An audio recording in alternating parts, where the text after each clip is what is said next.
What's up, everybody? My name is Ita and I'm the Chess Geek from chessgeek.org. Today I'm continuing my series on the Semi Slav defense. In specific, I'm talking about the Meran variation and the bishop hopping back here to d3. I'll look at other lines in separate videos, and if you want all of the videos in this series so far, look down in the description and I'll leave a link to every single video I've made. Anyways, we have a lot to talk about, so let's go. d4, d5, c4, c6, knight to f3, knight to f6, knight to c3, and e6, the semi-Slav position. Here, today we're looking at e3, you move the knight to d7, and specifically we're looking at the Meran variation, which is bishop to d3. Now you can take the pawn, let white take back.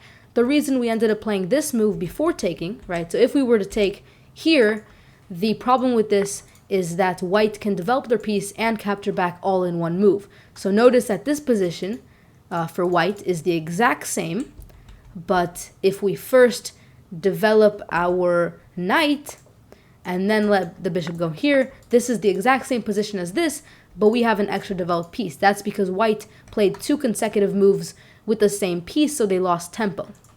And that's the idea of keeping the tension between these pawns. Let white make the developing move bishop to d3 and only then take. Here you can play b5, kick the bishop back, but b5 does more than just kicking the bishop. It also allows for b7 next. And the idea with b7 is getting this light square bishop on a very good diagonal. Notice that in the semi-Slav, even if we look all the way back here, this is a very light square heavy position, right? The light square bishop is going to have a lot of trouble getting into the action here.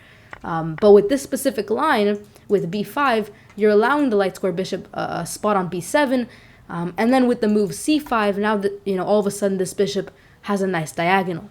Okay, so we're looking at bishop d3 back here, and now you can either immediately go for bishop b7 or first play a6. Let's start with bishop b7. If they play a passive move like castling, notice you can't play c4 or c5 yet because this pawn is hanging here. So if they play a passive move like castling, it doesn't actually end up being that bad for you because first you can play a6, and then after that you can play c5, and now both of your pawns will be okay. And that's kind of where the idea for a6 comes into play, right? But then let's say they try to punish you for first moving the bishop instead of first playing a6. So let's say they play this move. The idea is if you play a6, we'll notice that now you're too slow. They can play this move, and they've had the chance to kick out your knight, and after a trade happens, well, this is going to be a very hard position for you to ever have the bishop cede this diagonal, this is a very hard pawn formation in the middle because both of the pawns are stuck, right? So that's why white might try to play this move to punish you for playing a6 too late. But instead of playing a6, you still have a possibility because you can play b4, kicking the knight out, and notice that c5 is still possible because of this double defending, you have the knight and the bishop defending, right? And that's why this doesn't actually end up being too bad for you, and after all is said and done, you still have this nice diagonal here for your bishop. Okay, so this move doesn't really work, castling doesn't really work for white, so what else do they have? Well, they do have one nice option, which is a little tricky, but it's a very solid move, a3. The idea with a3 is if you play a6, well, now they can have the opportunity to play b4 and stop you from playing this move, right? And here you can try to play a5. I mean, it's a little sad that you went twice in a row, right? But you can try this. Notice if they take, this is a wonderful position for you. The knight's pinned. You can play this move. This pawn's protected. This is a very good position for you. So they won't take. And if they castle, for example, notice that now you can win a pawn, right? So that's a key thing to understand. This pawn here is pinned. So the best move for them, and the move they're probably going to find, is rook over here, right? Unpinning this pawn, having the rook in an active square, and this looks very bad for you, and, well, honestly, it's not great for you. You can take this pawn here, but continuing this position, it's going to be hard for you to get this out, and this bishop is going to be a very hard piece to get to a good square. So instead of all of that, instead of playing a6 here, maybe what you want to play is b4. This is an idea that you might have. If they take, you take back with the bishop, pin the knight, prepare this move. It seems very good, right? And that's kind of the lines that you'll see extending already from here from b7. But notice that there were some more tricky aspects with this idea, so that's why b7 usually isn't good, because notice that after b7 you're always going to have to play a6. Or, I mean, there was this idea, but most of the times you're going to have to play a6 anyways, so maybe you want to start with a6. And this is actually the best move, because now notice that you're preparing this. You can play this. So if they castle, bam, you have this, your bishop can come here, all seems very nice, right? So this is very good. Let's say instead of castling, they play this move maybe.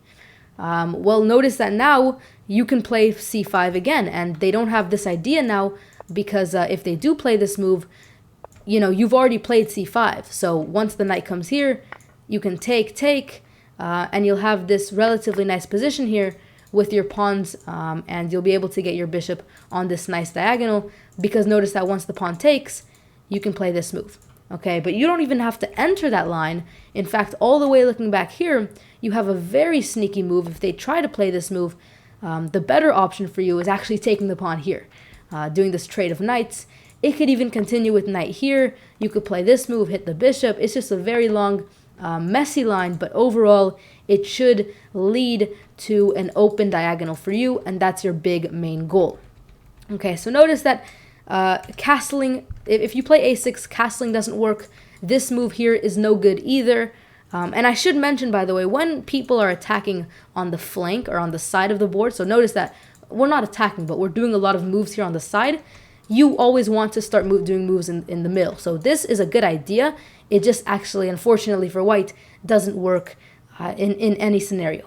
Okay, now one key thing to understand with a6 as opposed to b7 is that the move a3 doesn't work, because now you don't have to play a6 before playing this move, so you don't give white the chance of playing b4, okay? But instead, white still has a move with this pawn. They can try this move here. And then if you take, notice that white still manages somehow to kind of close up this position here, and your bishop is still gonna be sad. So taking is not a good option. Also, just your pawns are just gonna be a bit of a mess here.